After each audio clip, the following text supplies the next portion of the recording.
Ya spesial buat Pak Heri dan Ibu Winarti.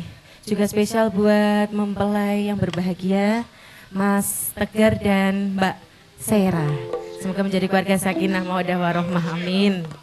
Jenenge Mbak Sera, Sera on seven. Efekku Mas.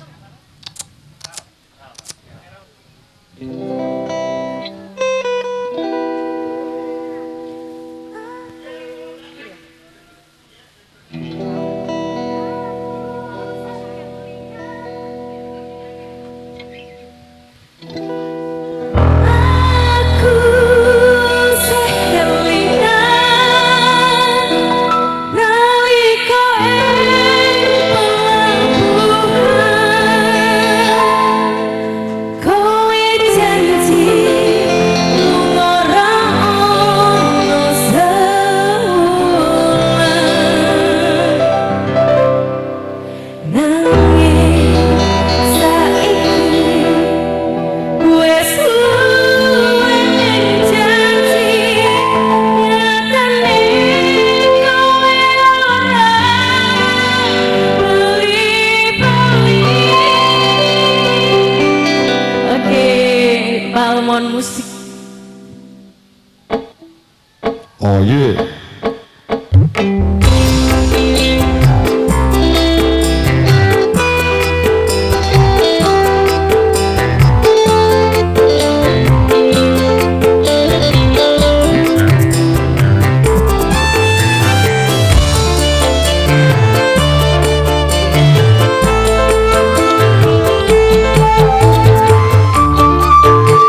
Semono uga rasane atiku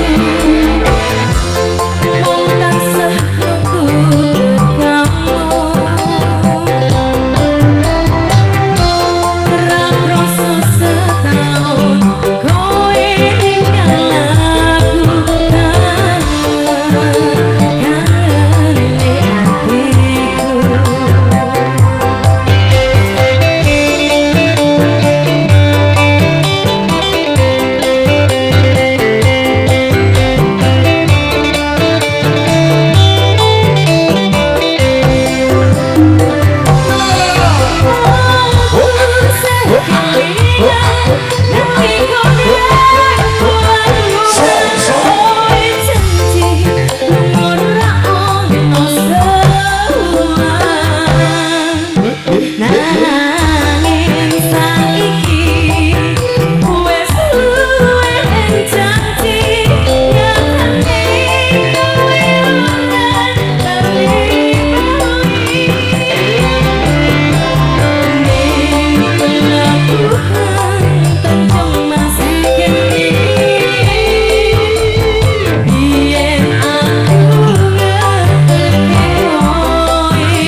Mungkin mau tambah lagi gue ojo rene niki lagi Bu Lurah lho sing Pak Lurah kan derek. Nggih. Bener Pak Lurah nggih monggo. Oh sampean sing manggil to monggo.